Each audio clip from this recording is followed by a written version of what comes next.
یہ جو دشمن پاکستان کے خلاف حملے کر رہا ہے، اس کے 3 بڑے محاذ ہیں۔ ایک محاذ اس کا ملیٹنٹ ایکسس ہے، دوسرا آئیڈیولوجیکل سبورژن ہے، اور تیسرا اکنامک ٹیررزم ہے۔ جو ملیٹنٹ ایکسس ہے وہ ہم آپ کو پہلے تفصیل سے بتا چکے ہیں کہ پاکستان کی ریاست کے اندر بغاوتوں کو بھڑکانا، چاہے اس میں تحریک طالبان، جہنم کے کتے خوارج ہوں، یا بلوچستان لبریشن آرمی کے دہشت گرد ہوں، یا سندھو دیش بنانے والی ملیٹنٹ آرگنائزیشن ہو، یا جموں کشمیر کو آزاد کرانے کے لیے، پاکستان سے الگ کرنے کے لیے بغاوتیں ہوں جو آزاد کشمیر یا گلگت بلتستان میں برپا کروائی جا رہی ہیں، یہ ایک ملیٹنٹ ایکسس ہے۔ اور جب یہ ملیٹنٹ ایکسس ایک خاص حد تک پاکستان میں بغاوتیں بھڑکا دے گا تو پھر یہ مشرقی پاکستان کی طرح بھارتی فوج پاکستان میں داخل ہونے کے لیے بالکل ہماری سرحدوں پر تیار بیٹھی ہوئی ہے۔ دوسرا ایکسس جس پر یہ پاکستان کو تباہ کرنے کے لیے بہت شدت سے کام کر رہے ہیں وہ نظریاتی تخریب کاری ہے۔ ریاست پاکستان ایک آئیڈیا کا نام ہے، ایک آئیڈیالوجی کا نام، ایک فکر اور ایک سوچ کا نام ہے جس کی بنیاد لا الہ الا اللہ کے اوپر رکھی گئی۔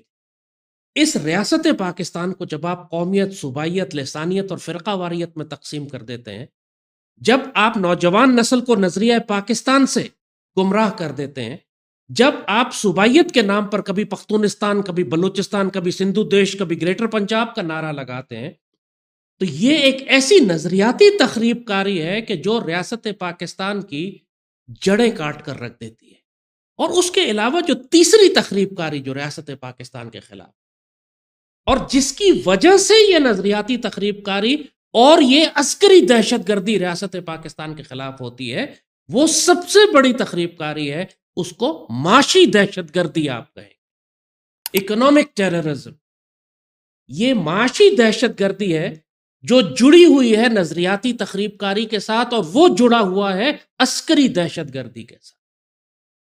جب ملک میں اکنامک کولیپس ہوتا ہے، جب پوری ریاست مقروض اور مفلوج ہو جاتی ہے، جب آپ اپنی معاشی آزادی نہیں رکھتے اور آپ کے فیصلے غیر ملکی طاقتیں اور آئی ایم ایف اور انٹرنیشنل ڈونر آرگنائزیشنز کرتی ہیں، جب ریاست کے پاس پیسے نہیں ہوتے اپنی عوام پر خرچ کرنے کے لیے، جب خیانت اتنی زیادہ ہوتی ہے کہ ملک میں بے روزگاری، غربت، بھوک، افلاس، بجلی، پانی، گیس، آٹے کا بحران شروع ہو جاتا ہے، تو یہ اس ساری معاشی دہشت گردی کے نتیجے میں ساتھ ساتھ پھر وہ نظریاتی تخریب کاری شروع ہو جاتی ہے جو مارنگ بلوچ اور منظور پشتین جیسے حرام خور پھر بکنا اور بکواس کرنا شروع کر دیتے ہیں، جو مشرقی پاکستان میں شیخ مجیب نے جس کو بنیاد بنایا تھا کہ جی یہ پاکستان تو ہمیں لوٹ کر کھا گیا، اس پاکستان نے تو ہمیں کچھ دیا ہی نہیں، یہ پاکستان تو ہمارے وسائل پر قبضہ کر کے بیٹھا ہوا ہے، یہ پاکستان تو ہمیں لوٹ رہا ہے،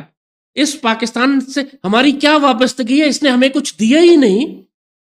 اور پھر اس کے نتیجے میں، اس نظریاتی تخریب کاری کے نتیجے میں پھر جو فرسٹریٹڈ طبقہ ہوتا ہے، جو گمراہ کر دیا جاتا ہے، اس کو یہ مسلح کر کے ریاست پاکستان کے خلاف بغاوتوں میں شامل کر دیتے ہیں۔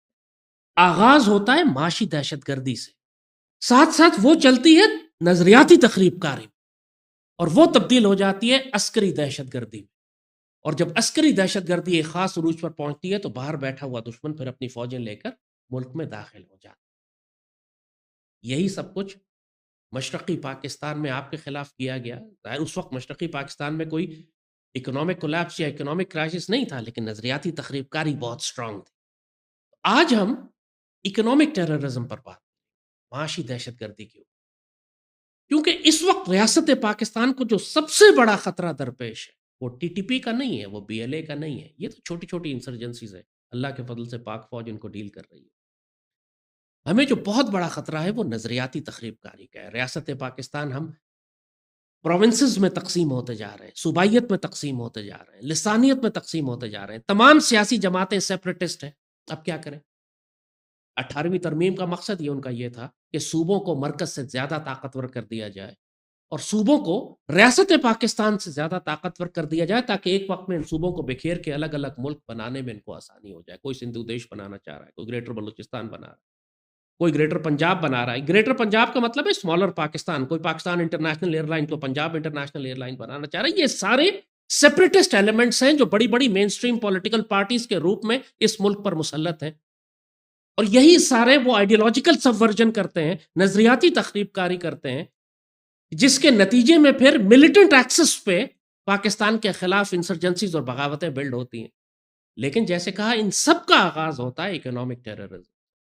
مثالیں ہم آپ کو دیتے ہیں۔ جو سوویت یونین ٹوٹا، اتنا بڑا ملک تھا، سوویت یونین کی ایک بہت بڑی امپائر تھی، اس کو باہر سے کسی ملک نے اس پر حملہ تو نہیں کیا سوویت یونین کو تباہ کرنے کے لیے۔ سوویت یونین کیسے ڈس انٹیگریٹ؟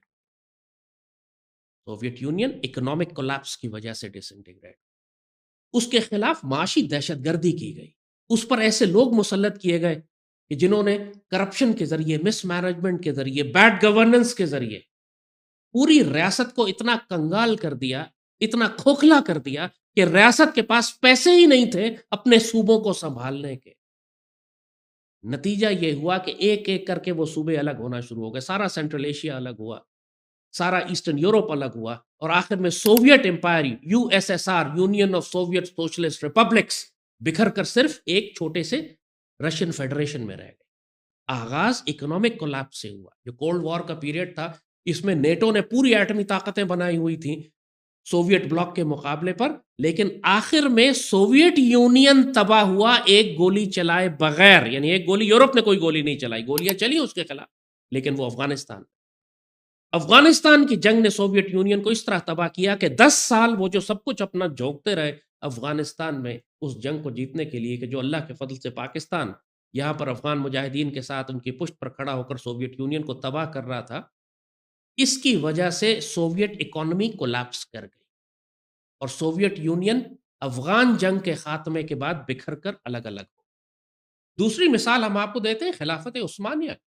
خلافت عثمانیہ 18ویں صدی کے بعد اکنومیکلی بہت زیادہ مقروض ہوتی جا رہی، اس حد تک مقروض ہو چکی تھی کہ اب خلافت عثمانیہ اپنے فیصلے بھی خود کچھ نہیں کر سکتی تھی۔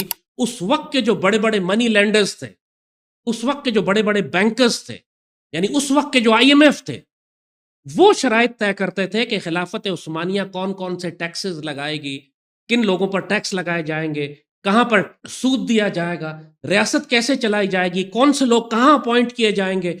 اتنی بھاری مقروض ہو چکی تھی خلافت عثمانیہ کہ اب اس کے پاس وہ جو 3 براعظموں میں پھیلی ہوئی ایک مسلمان سلطنت 600 سال سے چلی آ رہی تھی، اب وہ اتنی آزاد بھی نہیں تھی کہ یہ فیصلے کر سکتی کہ ریاست کے گورنر کس آدمی کو لگانا ہے۔ یہ سارے فیصلے بھی منی لینڈرز کرتے تھے، جو اس کو قرضہ دیتے تھے وہی شرطیں بھی ساتھ طے کرتے تھے، اور نتیجہ یہی ہوا کہ اس کے نتیجے میں خلافت عثمانیہ پہلی جنگ عظیم میں جب گئی تو پھر اس کے بعد وہ خرچہ ہی نہیں اٹھا سکی اپنی اس جنگ کا، اور پوری خلافت عثمانیہ بکھر گئی۔ اور جیسے آپ نے دیکھا کہ 50-60 مسلمان ممالک جو مڈل ایسٹ میں سارے آس پاس پھیلے ہوئے ہیں، افریقہ میں، وہ سب خلافت عثمانیہ کے ٹوٹنے کے بعد نکلے ہیں، اس کے نقشے تقسیم کر کے ان میں سے یہ برآمد ہوئے جو ایک خلافت عثمانیہ پہلے ہوا کرتی تھی، اور اس کی تباہی کی وجہ بھی یہی تھی، اکنامک کولیپس۔ پہلے ان کے خلاف اکنامک ٹیررزم جو 100-150 سال چلتا رہا، اسی لیے ان کو سک مین آف یورپ کہا جاتا تھا، یورپ کا بیمار، مرد بیمار۔ ان کو معلوم تھا کہ یہ اس کی صحت اتنی خراب ہو چکی ہے کہ اب کسی بھی جنگ میں یہ جائے گی تو یہ بکھر جائے گی، اور یہی ہوا۔ پہلی جنگ عظیم میں اس کو دھکیلا، اور اس کے نتیجے میں خلافت عثمانیہ بکھر گئی، اور فلسطین کا سارا علاقہ پھر یہودیوں نے لے لیا۔ بیلفور ڈیکلریشن آپ کو یاد ہے، پہلی جنگ عظیم کے بعد برٹش امپائر نے یہودیوں کو خط لکھ کے کہا تھا کہ اب ہم فلسطین آپ کو دے رہے ہیں۔ خلافت عثمانیہ کو یہ میدان جنگ میں شکست نہیں دے سکے، میدان جنگ کی شکست صرف سمبولک تھی۔ پہلی جنگ عظیم میں جو اس کو شکست ہوئی. شکست ان کو 100-150 سال پہلے ہو چکی تھی جب پورے یورپ کے وہ مقروض ہو چکے تھے، یورپین بینکرز کے وہ مقروض تھے، اور پوری ریاست ٹیکس جمع کر کے صرف سود ادا کرتی تھی ان بینکرز کو اور اپنی عوام کے اوپر خرچ نہیں کرتی. ایگزیکٹلی اسی طرح تباہی مغل امپائر کی بھی ہوئی. مغلوں کی حکومت جو ہندوستان میں ختم ہوئی اس کی بڑی وجہ بھی یہی تھی کہ مغل ریاست جب کمزور ہوتی اورنگزیب عالمگیر کے بعد کمزور ہونے لگی تو ان کے ریونیوز اور ان کے وسائل اور ان کی انکم کم ہونے لگی، تو انہوں نے ہندو ساہوکاروں سے سود لینا شروع کر دیا، قرض لینا شروع کر دیا. سود، ان کو سیٹھ کہا کرتے تھے. اردو میں آج کل یہ لفظ سنتے ہیں آپ، سیٹھ کا مطلب ہے پیسے والا آدمی. اور جو بہت بڑا سیٹھ ہوتا تھا، جو سب سے بڑا بینکر تھا انڈیا کا، اس کو جگت سیٹھ کہتے تھے، دنیا کا بینکر، ورلڈ بینک. تو جگت سیٹھ جو تھے یہ ہندو تھے سارے، کیونکہ مسلمان مغل امپائر میں ہندوؤں نے بہت پراسپرس کیا. یعنی یہ بات آپ جانتے ہیں کہ جو انڈیا ہے وہ 25% گلوبل ویلتھ جنریٹ کرتا. پوری دنیا میں جتنی دولت تھی تجارت میں اور معاشرے میں اور معیشت میں، اس کا 25% مسلم انڈیا کے پاس. اور مسلمان انڈیا میں رہنے والے جتنے بھی لوگ تھے بہت خوشحال تھے. یہ ہندو سب سے زیادہ خوشحال تھے کیونکہ مسلمان ٹریڈنگ میں نہیں آتے تھے زیادہ. مسلمان رولنگ کلاس تھی، وہ آرمی میں جاتے تھے، وہ ایڈمنسٹریشن میں تھے، بیوروکریسی میں، سول اور ملٹری بیوروکریسی میں پسند کرتے تھے. لیکن جو پیسے کا کام تھا وہ ہندو ساہوکار نے اپنے پاس رکھا ہوا تھا اور مسلمان حکومتوں کے نیچے بڑا فلرش کرتے تھے. تو جب مغل امپائر کمزور ہونا شروع ہوئی تو اسی ہندو ساہوکاروں نے، ان جگت سیٹھ نے یا ان سیٹھوں نے مغل ایمپررز کو قرضے دینے شروع کیے.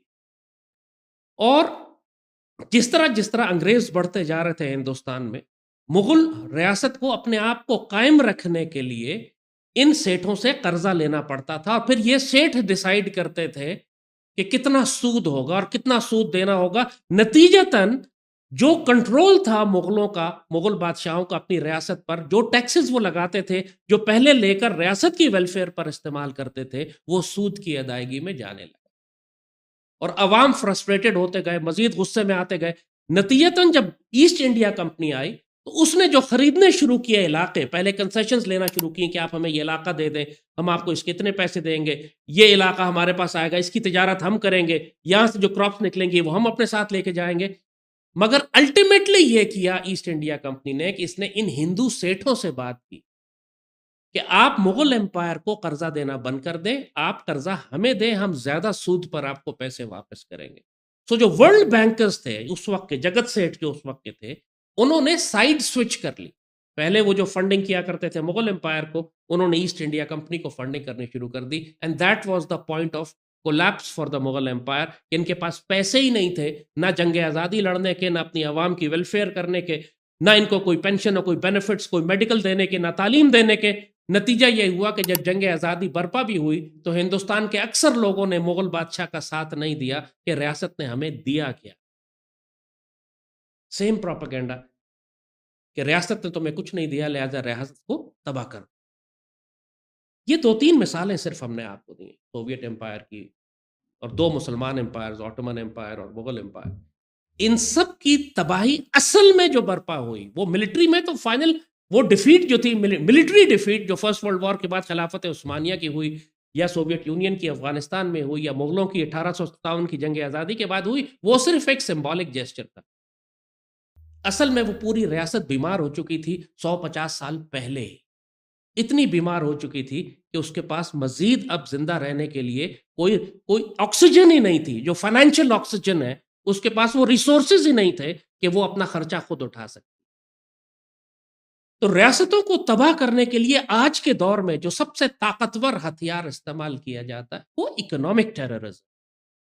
اس اکنامک ٹیررزم کے نتیجے میں پھر پروپیگنڈا کر کے، آئیڈیولوجیکل سبورژن کر کے، نظریاتی تخریب کاری کر کے اس کے اندر تفرقہ اور فساد اور صوبائیت اور لسانیت اور فرقہ واریت اور سب نیشنلسٹ فورسز، مارنگ بلوچ اور منظور پشتین، ان ایلیمنٹس کو ڈیولپ کیا جاتا ہے جیسے کہا، اور وہ پھر کنورٹ ہو جاتے ہیں انٹو ملیٹنٹ ایکسس، بغاوتیں برپا کرتے ہیں. پھر ریاست کے اوپر فوجیں داخل کی جاتی ہیں، بھارت جیسے پاکستان کے خلاف تیار بیٹھا ہے، اور اس کے نتیجے میں پھر ریاستیں بکھرنا شروع ہو جاتی ہیں. تو وہ ریاست جو اکنامکلی انڈیپینڈنٹ نہ ہو، جس کے پاس اپنے وسائل اور اپنی اکانومی خود اپنے ہاتھ میں نہ رکھتی ہو، اس کے پاس اپنا گولڈ نہ ہو، اپنے خزانے اس کے اپنے کنٹرول میں نہ ہو، وہ ریاست بہت جلدی اپنی سیاسی آزادی اور جغرافیائی آزادی بھی کھو دیتی ہے۔ اگر آپ معاشی طور پر آزاد نہیں ہیں تو اچھی طرح سمجھ لیں کہ بہت جلدی پولیٹیکلی بھی آپ غلام ہوں گے، اور کچھ عرصے کے بعد آپ کی سرزمین پر بھی دشمن قبضہ کر لیں۔ تو پاکستان کے خلاف جو سب سے خوفناک جنگ اس وقت برپا ہے، جیسے کہا کہ انڈیا کو تو چلو ہم ہینڈل کر لیں گے، ٹی ٹی پی اور بی ایل اے کے تو ہم ویسے ہی دانت توڑ رہے ہیں، اللہ کے فضل سے آرمی اور ہماری پوری اسٹیٹ پورے ریسورسز اس کے خلاف لگا رہی ہے۔ لیکن یہ دو ایکسس ہیں جس پر ریاست پاکستان بالکل کام نہیں کر، اور میں کیوں یہ بات کر رہا ہوں اس کی وجہ یہی ہے کہ پورے پاکستان میں اس وقت جو سب سے زیادہ تخریب کاری ہماری نوجوانوں کے ذہنوں میں ہو رہی ہے وہ نظریاتی تخریب کاری۔ نوجوان پاک فوج کے خلاف ہو گئے ہیں، نظریہ پاکستان کے خلاف ہو گئے ہیں، یہ سوال اٹھانے لگے ہیں کہ پاکستان بنایا کیوں تھا، یہ سوال اٹھانے لگے ہیں کہ یہ پاکستان صوبوں کے وسائل لوٹ کر کھانے لگتا ہے، اسی لیے دہشت گردوں کی صفوں میں اضافہ ہوتا چلا جا رہا ہے۔ پڑھے لکھے نوجوان خودکش حملے کرنے پر آ گئے کہ پاکستان ان کے وسائل لوٹ رہا ہے۔ آپ نوٹ کریں منظور پشتین کے مارنگ کے ایک ہی الفاظ ہے کہ پاکستان ہمارے وسائل لوٹ رہا ہے۔ کیوں؟ کیونکہ اس علاقے غربت تو پورے پاکستان میں ہے، اور غربت کیوں ہے پورے پاکستان میں؟ اس معاشی دہشت گردی کی وجہ سے جو پاکستان کے سیاسی حکمران اس پاکستان پر مسلط کر رہے ہیں۔ تو جب تک کہ آپ اکنامک ٹیررزم کو بھی ایک نیشنل سیکیورٹی تھریٹ ڈکلیئر نہیں کریں گے، اسی طرح جس طرح آپ نے ٹی ٹی پی اور بی ایل اے کو ڈکلیئر کیا، جس طرح آپ طاقت اور تلوار کے زور پر بی ایل اے اور ٹی ٹی پی کو کچل رہے ہیں، اسی طرح آپ کو معاشی دہشت گردوں کو بھی کچلنا ہوگا، اسی طرح فوجی عدالتوں میں ان کو لے کر آنا ہوگا، کیونکہ یہ جو فساد برپا کرتے ہیں اس فساد سے کہیں زیادہ بڑا ہے جو ٹی ٹی پی اور بی ایل اے اور سوسائڈ بامر اس پاکستان میں برپا کرتے ہیں۔ کیونکہ ایک پرائم منسٹر یا صوبے کا چیف منسٹر یا ایک وزیر جو ملک کو کھربوں روپے کا نقصان پہنچاتا ہے، پورے ریاستی ادارے تباہ کروا دیتا ہے، پورے ملک کو مقروض کر دیتا ہے، وہ زیادہ بڑا دہشت گرد ہے اس سوسائڈ بامر کے مقابلے میں کہ جس کی وجہ سے 20-30 لوگ مارے جاتے ہیں۔ یعنی آپ کو ہم صرف مثالیں دیتے اور اس کے اوپر ہم مزید پروگرام کریں گے، آپ کو سٹیٹسٹکس، فیکٹس اینڈ فگرز بتائیں گے۔ ابھی صرف جنرلی ہم آپ کو آؤٹ لائن دے رہے ہیں کہ پاکستان کو کیا کرنا ہے اپنے آپ کو اس معاشی دہشت گردی سے نکالنے کی۔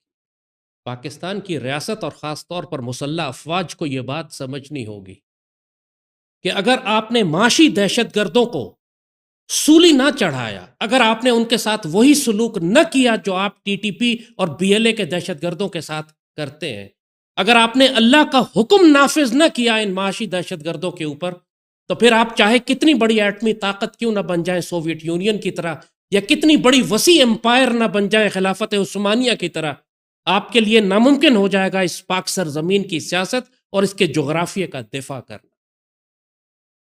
یہ بھارت جو اکھنڈ بھارت بنانے کے لیے اس پاکستان پر قبضہ کرنا چاہتا ہے، اس سے پہلے ان کو پاکستان کو ایک بالکل مفلوق الحال، ایک غریب ریاست بنانا ہے کہ جو اپنی تنخواہیں بھی ادا نہ کر سکے، جو اپنے میڈیکل بلز کلیئر نہ کر سکے، جو اپنے لوگوں کو آٹا اور چاول نہ کھلا سکے، جو اپنے بنیادی فیول اور پیٹرول اور تنخواہیں اور صحت کا خرچہ بھی نہ اٹھا سکے۔ اور ایکچولی اب یہ ریاست پاکستان کو اس مقام پر لے آئے ہیں کہ بغیر قرض کے یہ حکومت اب ایک دن نہیں چل سکتی۔ اس قدر خوفناک صورتحال ہے معاشی دہشت گردی کے نتیجے میں کہ اگر پاکستان کی ریاست نے اس وقت معاشی دہشت گردی کے خلاف اعلان جنگ نہیں کیا اور وار فوٹنگز پر ان دہشت گردوں کو ایلیمنیٹ نہ کیا، اور جو یہ لوٹی ہوئی دولت لے چکے ہیں ریاست پاکستان سے اس کو واپس نہیں نکالا، پھر اللہ نہ کرے ہمارے انجام بھی سوویت یونین یا خلافت عثمانیہ یا مغل امپائر جیسا ہو جائے گا۔ ہم صرف کچھ سٹیٹسٹکس دیتے ہیں، آپ کچھ فیکٹس پڑھ کر سناتے ہیں، جنرل آئیڈیا آپ کو ہو جائے گا کہ پاکستان کا جو اشرافیہ ہے، جو ایلیٹ، جو رولنگ کلاس ہے پاکستان پر، وہ کس طرح پاکستان کا خون نچوڑ رہی ہے، کس طرح ہماری ہڈیوں سے گودا نوچ رہی ہے، کس طرح ہماری بوٹیاں کھا رہی ہے۔ اس قدر انسکروپلس، بے غیرت اور بے شرم رولنگ کلاس ہے ہمارے پاس، جس کو کوئی نیشنل انٹرسٹ کی پرواہ نہیں، جس کو کوئی فکر نہیں ہے کہ یہ پاکستان رہتا ہے، نعوذ باللہ تباہ ہوتا ہے، بچتا ہے نہیں بچتا، یہاں لوگ بھوکے پیاسے کروڑوں کی تعداد میں مر رہے۔ یہ سفاک و ظالم کلاس ہے۔ جب چرچل سے کہا گیا کہ تم نے بنگال میں قحط برپا کر دیا اور کروڑوں لوگ، لاکھوں لوگ بھوک و پیاس سے مر گئے، تو چرچل کا جواب یہ تھا کہ this is the fault of the Indians for breeding like rabbits. Bharat کے ہندوستان کے لوگوں کی غلطی ہے کہ یہ خرگوشوں کی طرح بچے کیوں پیدا کرتے ہیں، مرے اب میں کیا کروں. تو یہ جو پاکستان کی بھی جو رولنگ کلاس ہے، اس کا مائنڈ سیٹ چرچل سے مختلف نہیں ہے. یہ خود پوری دنیا میں انہوں نے اپنے خزانے رکھے ہوئے. پاکستان یہ صرف لوٹنے کے لیے آتے ہیں. دیکھیے مغلوں کی ایک بات ہم آپ کو بتائیں، مغلوں نے، مسلمانوں نے ہندوستان پر 1000 سال حکومت کی اور ہندوستان کو انہوں نے دنیا کا امیر ترین ملک بنا دیا. 25% گلوبل ویلتھ مسلمانوں کے مغل ہندوستان میں تھی. لیکن کسی ایک مغل بادشاہ نے ہندوستان سے باہر اپنے اثاثے نہیں بنا. وہ اس مٹی سے جڑے ہوئے تھے. جتنے خزانے تھے، چاہے وہ ہیرے جواہرات ہوں، چاہے وہ ان کے محلات ہوں، چاہے ان کی زمینیں ہوں، چاہے ان کی جاگیریں ہوں، ان کی جائیدادیں ہوں، ان کا جو کچھ بھی تھا ہندوستان سے وابستہ تھا. اسی لیے وہ ہندوستان کی خاطر لڑتے تھے، مرتے تھے، کہ ان کا سب کچھ وہی تھا. تاریخ اسلام میں کبھی ایسا نہیں ہوا کہ مسلمان حکمرانوں نے حکومت ایک خطے پہ کی ہو اور اپنی دولت کافروں کے ملک میں لے جا کر سنبھال کر رکھتے ہیں. تاریخ اسلام میں کبھی ایسا نہیں ہوا. لیکن یہ صرف آج کے اس دور میں اور پاکستان کے حکمرانوں میں آپ کو یہ نظر آتا ہے. پاکستان کے خلاف ہونے والی معاشی دہشت گردی کا آپ اس بات سے اندازہ لگائیں کہ پاکستان دنیا کے کرپٹ ترین ممالک میں شامل ہو. ہماری اشرافیہ اس قدر ناپاک اور حرام خور ہے کہ صحیح معنوں میں عربی میں جو چور کو حرامی کہتے ہیں نا، ہماری اشرافیہ کے لیے یہی لفظ استعمال ہو سکتا ہے. پوری پاکستان کی ریاست کو کھا کے غرق کر دیا ان لوگوں نے، اور ان بے شرموں کو کوئی فرق ہی نہیں پڑتا کہ پاکستان کے ساتھ ہو کیا رہا ہے. انہوں نے اپنی ساری دولت جو اس ملک سے لوٹی ہے ملک سے باہر رکھتے ہیں یہ لے جا. چاہے وہ آف شور اکاؤنٹس ہوں، چاہے وہ پناما سکینڈل ہو، چاہے وہ لنڈن کے فلیٹس ہوں، چاہے دبئی کے انہوں نے اپارٹمنٹ بلاکس خریدے ہوں، دنیا میں جاگیریں اور جائیدادیں بنائی ہوں، فرانس میں پیلسز اور محل خریدے ہوئے ہوں. لیکن پاکستان کے اندر یہ صرف لوٹ مار کرنے کے لیے آتے ہیں، اور اس بے شرمی سے لوٹ مار کرتے ہیں کہ جیسے قرآن نے ان کے بارے میں کہا ہے، الہاکم التکاثر حتی زرتم المقابر. تم لوگوں کو غفلت میں رکھا ہوا ہے. تم نے اپنے آپ کو حتیٰ کہ تم قبروں میں پہنچ گئے، مال جمع کرتے رہ گئے تم لوگ، اور تم جہنم میں پہنچ گئے، لیکن تمہیں شرم نہیں آئی. ان لوگوں نے پاکستان کو کس بری طرح لوٹا ہے. جیسے کہا کہ کرپشن انڈیکس میں ہم کو 140 سے 130 کے قریب، ہم دنیا کے 130 ممالک، غریب ممالک ہم سے زیادہ ایماندار سمجھ جاتے ہیں. وہاں پہ حکمران جو ہیں ان کی جو اشرافیہ ہے اپنے ملک اور اپنی قوم کا لحاظ کرتی ہے. ہمارے والے بے شرم اس قدر ہے، استغفر اللہ رب العالمین. وہی خاندان ہے جو پچھلے 30-40 سال سے اس ریاست پر حکومت کر رہے ہیں. وہ ایلیٹ 10-15% اشرافیہ آپ کو صرف اندازہ دیتے ہیں کہ انہوں نے اس ملک کے ساتھ حشر کیا کیا. نہیں، کیوں ہم آج یہ کہہ رہے ہیں کہ یہ جو اکنامک ٹیررزم ہے یہ پاکستان کو لٹرلی اکنامک کولیپس کی طرف لے جا چکا. ہماری اکنامک فریڈم ختم ہو چکی ہے، نتیجتاً اب ہماری پولیٹیکل فریڈم اور ہماری جغرافیائی آزادی بھی ختم ہونے والی ہے. اللہ نہ کرے اگر ہم نے اکنامک ٹیررزم کو ابھی نہ روکا تو. اس لیے ہم پاکستان آرمی سے کہہ رہے ہیں کہ اب اپنی فوکس اکنامک ٹیررزم کی طرف کریں. آپ پاکستان میں انویسٹمنٹ لانے کی کوشش کر رہے ہیں، SIFC آپ نے کھولا ہوا ہے، دنیا میں لوگوں سے کہہ رہے ہیں کہ لا کے پاکستان میں انویسٹ کرو. کوئی فائدہ نہیں ہے اگر یہی حرام خور اشرافیہ اس ساری انویسٹمنٹ کو مینج کرے گی. نتیجہ صرف یہ ہوگا کہ پاکستان اور مقروض ہو جائے گا.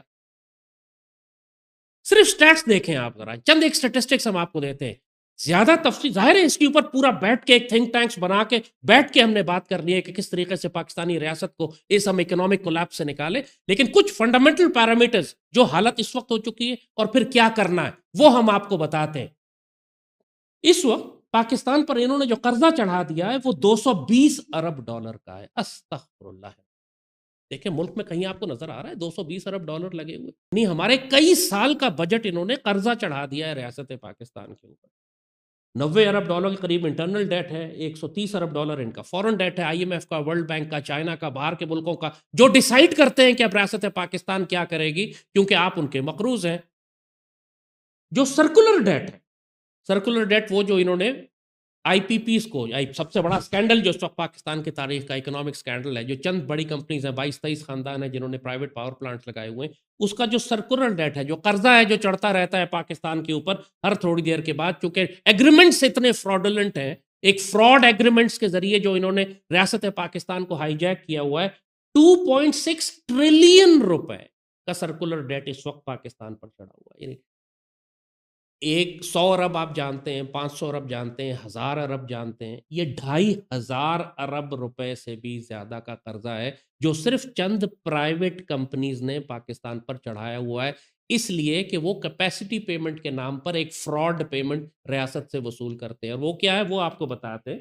آپ یہ دیکھیں کہ پاکستان حکومت کی 33 پاور پلانٹس ہیں، انڈیپینڈنٹ پاور پلانٹس، ان کو 1000 ارب روپے کے قریب کیپیسٹی پیمنٹ دی گئی۔ 1000 ارب روپیہ صرف اس بات کے دیے گئے کہ آپ بجلی بنا سکتے تھے، آپ کا دل نہیں چاہا، آپ نے بجلی نہیں بنائی، کوئی بات نہیں، ریاست پاکستان آپ کو 1000 ارب روپے تحفے میں دے گی۔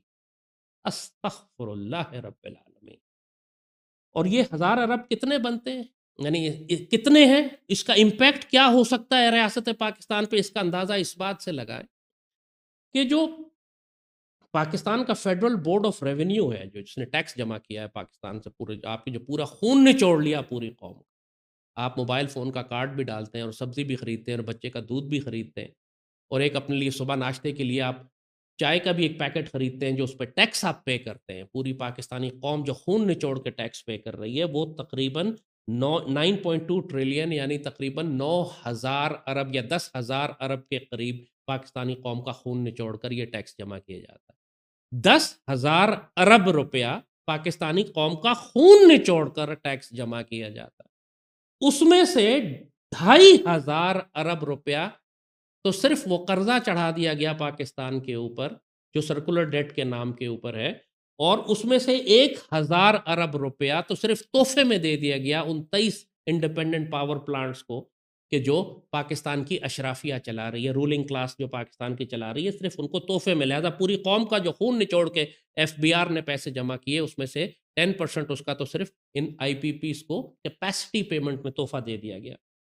اور یہ کتنی بڑی رقم ہے، اس کا اندازہ اس سے لگائیں کہ پورے پاکستان کی جو مڈل کلاس ہے، جو تنخواہ دار طبقہ ہے، جو انکم ٹیکس پے کرتا ہے، جو اپنی تنخواہوں سے انکم ٹیکس کٹواتا ہے ایٹ سورس، آرمی آفسرز ہیں، بیوروکریٹس ہیں، سرکاری افسر ہیں، سرکاری ملازمین ہیں، پرائیویٹ ملازمین ہیں، پورے پاکستان میں جو مڈل کلاس جو ایکچول پاکستان کو چلا رہی ہے، جو کاروبار نہیں کرتی، جو تنخواہ پہ گزارا کرتی ہے، حلال کھاتی ہے، انکم ٹیکس جو پاکستانی قوم سے جمع کیا گیا زبردستی، ہر مہینے ان کی تنخواہوں سے ہزاروں روپیہ کاٹ لیا جاتا ہے، وہ ملا کے صرف 368 بلین بنتا ہے، 360 ارب کے قریب۔ 360 ارب روپے کا انکم ٹیکس آپ سال میں جمع کرتے ہیں، پوری پاکستانی قوم کی تنخواہ دار طبقے کا، پڑھے لکھے طبقے کا خون نچوڑ کر 368 بلین، اور اس کے مقابلے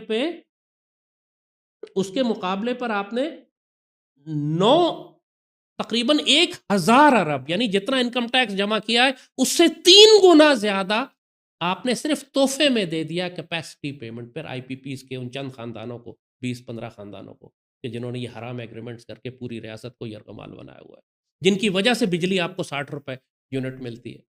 ان خاندانوں کے نخرے اٹھانے کے لیے پوری ریاست پاکستان، پورے پاکستان کا خون نچوڑ کر ان آئی پی پیز کو سپورٹ فنڈ کر رہی ہے کہ وہ کھرب پتی سے کھرب پتی ہوتے چلے جا رہے ہیں، بغیر کام کیے، صرف کیپیسٹی پیمنٹ کی مد میں ہزاروں ارب روپیہ وصول کر رہے ہیں پاکستان سے۔ ان للہ و انا الیہ راجعون۔ یہ میں صرف آپ کو کچھ لیول آف فراڈ دکھا رہا ہوں، جو امبیزلمنٹ، جو فراڈ، جو کرپشن اس ملک میں ہو رہی ہے، جس لیول پر، جو اشرافیہ اس ملک کی پوری ریاست، اس کے ادارے ملے ہوئے ہیں اس کے اندر، پاکستان کی پولیٹیکل پارٹیز، جوڈیشری اور ایڈمنسٹریشن، اور وہ سب لوگ ملے ہوئے ہیں۔ یعنی اور جو پاکستان کے لارج کارپوریشنز ہیں، ساری کارپوریشنز پاکستان کی بڑی بڑی موسٹلی ملٹی نیشنلز ہیں جو پاکستان میں کام کرتی ہیں، باہر کی کمپنیز، ایسٹ انڈیا کمپنیز جو آئی ہوئی ہیں پاکستان میں، بڑی بڑی کمپنیز جو پاکستان میں فاسٹ موور کنزیومر گوڈز بناتی ہیں، صابنیں، تو آپ کے شیمپوز، اور یہ پوری قوم وہی استعمال کرتی ہے کیونکہ لوکل انڈسٹری انہوں نے بننے نہیں دی، لہٰذا جو کھربوں روپے کا وہ منافع کماتے ہیں پاکستان، یہ سگریٹیں بنتی ہیں پاکستان کے اندر، اور ملٹی نیشنل جو پاکستان میں کام کر رہی ہیں، oil and gas marketing companies ہیں، فارماسیوٹیکل مافیاز ہیں، یہ سب جو پاکستان میں کام کر رہے ہیں، یہ جو ٹیکس چوری کرتے ہیں، جو ریاست پاکستان کو ٹیکسز نہیں دیتے جن کو دینا ہے، وہ تقریباً ایسٹیمیٹڈ ہے کہ 3.4 ٹریلین یعنی 3,500 ارب روپے کا ٹیکس تو صرف یہ چوری کر لیتے ہیں، چھپا لیتے ہیں، اپنی ڈبل بک کیپنگ کر کے، چھپا کے، جھوٹ بول کے، فراڈ کر کے، رشوت کھلا کے ایف بی آر کو، دوسرے اداروں کو جو ٹیکس بچاتے ہیں، 3,500 ارب روپے کا ٹیکس. آپ سوچیں کہ انکم ٹیکس جو کہ ایک مڈل کلاس کے لیے ایک زندگی اور موت کا مسئلہ بنا ہوا ہے، کیونکہ اس وقت پاکستان کی تاریخ میں پہلی مرتبہ ہوا ہے کہ بجلی کے بل گھر کے کرایوں کے برابر آ گئے. یعنی کسی کا گھر کا کرایہ اگر 40,000 روپے ہے تو بجلی کا بل بھی اب 40,000 آ رہا ہے. یہ پاکستان کی تاریخ میں کبھی ایسا نہیں، دنیا میں کہیں ایسا نہیں ہوتا. جب اس طرح کا لیول ہو جائے تو آپ سمجھ لیں کہ اب وہ سوسائٹی کولیپس کرنے والی ہے، کیونکہ بجلی کا بل 40,000 اس نے دیا، گھر کا کرایہ اس نے 40,000 دیا. تو ہو یہ رہا ہے کہ جو لوگوں کی تنخواہ ہے وہ پوری تنخواہ بجلی کے بل میں جا رہی ہے. اب بجلی کا بل یا گھر کا کرایہ دینے کے بعد اب اس کے پاس کچھ بھی نہیں بچا ہے اپنا مہینہ چلانے کے لیے، اپنے بچوں پہ خرچ کرنے کے لیے. اور اس وقت یہ تمام تنخواہ دار طبقہ اور غریب طبقے کا اب یہی حال. اور یہ ہے وہ جو پاکستان کے 70-80% آف پاپولیشن جو پاکستان کی ہے، اور جو سارے پاکستان کے 70-80% پاکستان کے جو ریسورسز ہیں، جو وسائل ہیں، وہ اوپر کے 10% کی ایک کلاس نے، 10-15% کی ایک کلاس نے کنٹرول کیے ہوئے ہیں. وہ دولت مند سے دولت مند ہوتی جا رہی ہے، اور باقی ساری قوم کے اوپر ٹیکسز ہیں، کیونکہ نہ یہ ایلیٹ کلاس نہ ٹیکس دیتی ہے، نہ یہ جب بڑی بڑی کارپوریشنز چلاتے ہیں تو اس سے یہ ٹیکس چوری کرتے ہیں. جب یہ انڈیپینڈنٹ پاور پروڈیوسرز بنتے ہیں تو بغیر کچھ کام کیے پوری ریاست سے کھربوں روپیہ وصول کرتے ہیں. اور ایک انکریڈیبل ان کی جو ایک اس سے اندازہ کریں کہ 1% جو پاکستان میں فیوڈل کلاس ہے، یعنی پاکستان میں جو فیوڈل کلاس ہے، جو زمیندار طبقہ جسے کہتے ہیں، جو بڑے بڑے آپ کے جو پیر ہیں، بڑے بڑی پولیٹیکل پارٹیز ہیں، بڑے بڑے وڈیرے ہیں، بڑے بڑے نواب ہیں، بڑے بڑے جاگیردار ہیں، ان کی تعداد پاکستان میں 1% بھی نہیں ہے. They not even 1%. لیکن جو ایگریکلچر لینڈ ہے اس کا 22% وہ اون کرتے، یعنی ملک کی تقریباً 25% ایگریکلچر لینڈ، وہ 1% فیوڈل طبقہ ہے، جاگیردار وڈیرا طبقہ، وہ کنٹرول کرتا ہے. وہ اپنے علاقوں کے لوگوں کو، ہاریوں کو، اپنے کسانوں کو، اپنے ان کو غریب اور مسکین اور مجبور بنا کر رکھتا ہے، اور صرف ان کے ووٹ استعمال کر. انٹیریئر سندھ جا کے دیکھ لیں، انٹیریئر بلوچستان جا کے دیکھ لیں کیا حال کیا ہے ان لوگوں نے. دا لیول آف ایکسپلائٹیشن، ناقابل یقین ایکسپلائٹیشن اس پورے ملک میں جو ہے. نہرو نے انڈیا میں ہی کیا تھا. پاکستان جب انڈیا پاکستان بنا تھا تو اس نے فوراً ہی آنے کے بعد سارے جو ٹائٹلز تھے، سرداروں کے، نواب کے، وڈیرے کے، راجا کے، مہاراجا کے، سارے ٹائٹل ختم کر دیے، ساری لینڈز ان کی ڈسٹریبیوٹ کر دی. وہاں انہوں نے وڈیرا سسٹم ختم کر دیا. پاکستان میں ہم ختم نہیں کر سکے آج 70-75 سال کے بعد بھی. جیسے کہا کہ 1% وڈیرے جو ہیں، جو ایگریکلچر فارم لینڈ کنٹرول کرتے ہیں، وہ 25% ایگریکلچر فارم لینڈ ملک کی 1% کے پاس ہے. وہ استعمال کریں نہ کریں، وہی امیر سے امیر تر ہوتے چلے جائیں. لہٰذا جتنے بھی ہمارے فارمرز ہیں، اسی لیے ان کا بیڑا غرق رہتا ہے ہمیشہ، کہ فارمر کے پاس اپنی لینڈ نہیں ہے، اپنے ریسورسز نہیں ہیں، وہ فیوڈل کی زمین پر کام کرتا ہے. اسی لیے آپ کا غریب ترین فارمر پوری دنیا میں آپ کو پاکستانی فارمر ملتا ہے. حالانکہ سب سے زیادہ ہمارا بڑا نہری نظام ہے، سب سے زیادہ ہماری فرٹائل سوائل ہے، لیکن ہمارے فارمر کی اتنی بری حالت کیوں ہے؟ Because he doesn't own the land, he doesn't have the land, resources ہی نہیں ہے اس کے پاس. کیونکہ جو فیوڈل اوپر بیٹھا ہوا ہے وہ اس کا خون نچوڑ لیتا ہے صرف اپنے، اور اس کو سال کے گندم کے دانے دے دیتا. یہ ہم آپ کو ایگریکلچر کی صرف ایک مثال آپ کو ہم نے بتائی. دوسرا ہم نے انڈسٹریل اور باقی سوسائٹی کے اندر جو آئی پی پیز کی مثال ہم نے آپ کو بتائی. نتیجہ یہ ہوتا ہے کہ جو ریاست پاکستان کے پاس ڈیولپمنٹ فنڈز آتے ہیں، یعنی جتنا فنڈ آپ جمع کرتے ہیں اس میں سے تقریباً آدھے سے زیادہ تو آپ سود کی ادائیگی میں انٹرنیشنل آرگنائزیشنز کو دیتے ہیں، کچھ بچتا ہی نہیں آپ کے پلے. یعنی آپ اگر یہ آپ دیکھیں گے نقشہ بھی اسکرین کے اوپر، کہ جو پاکستان کے پاس جتنے بھی ہم جمع کرتے ہیں، جو ریسورسز ہم جمع کرتے ہیں، اس میں ہمارا سب سے بڑا تقریباً 10,000 ارب روپیہ، جتنا ایف بی آر پیسے جمع کرتا ہے، ایف بی آر بھی تقریباً 10,000 ارب روپے کا ٹیکس پورے ملک کا خون نچوڑ کے چیخیں نکل گئی قوم کی ہماری ٹیکس پے کرتے کرتے، وہ 10,000 ارب روپے ایف بی آر جمع کرتا ہے. اور 10,000 ارب روپیہ ہی آپ سود کی ادائیگی میں آئی ایم ایف اور چائنا اور دوسرے ملکوں کو ادا کر دیتے ہیں. ریاست کے پاس کیا بچا ہے؟ پھر کہاں سے پیسے لائیں گے؟ نتیجہ یہی کہ پھر آپ اور قرضہ لینا شروع کرتے ہیں.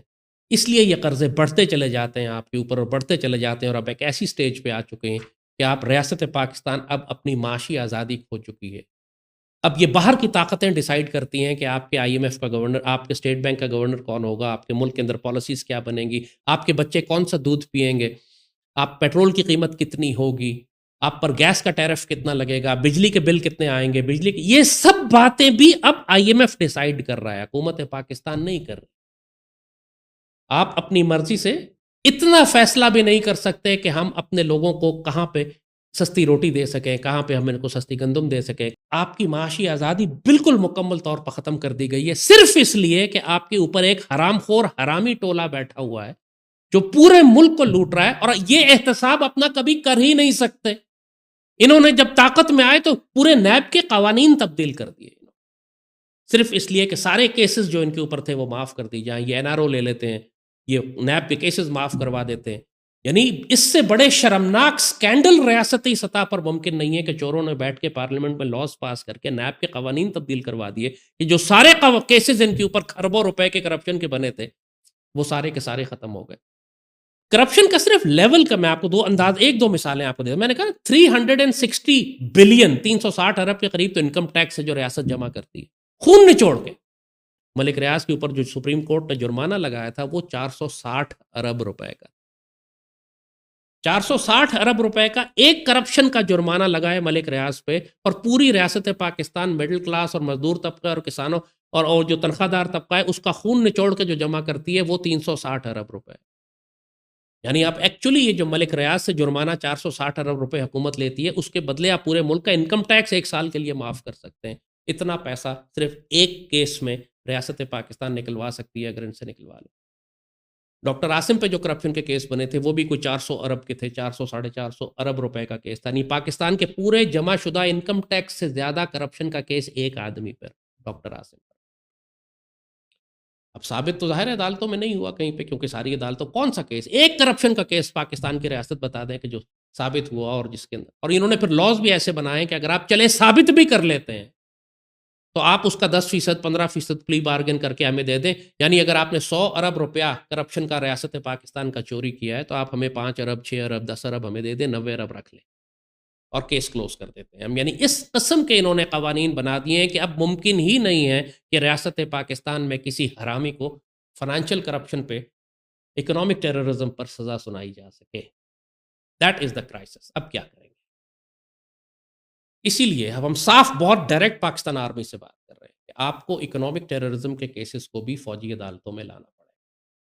جس طرح آپ TTP اور BLA کے دہشت گردوں کو لاتے ہیں، آپ ان سارے کیسز کو لیں، اپنے پاس لے کر آئیں، اور آپ کو ان کو وہی سزا دینی پڑے گی جو زمین میں فساد کرنے والوں کو دیتے. اللہ اس کے رسول صلی اللہ علیہ وسلم کا حکم ہے کہ چور کے ہاتھ کاٹ دو. اسی وجہ سے حکم فرمایا ہے نا.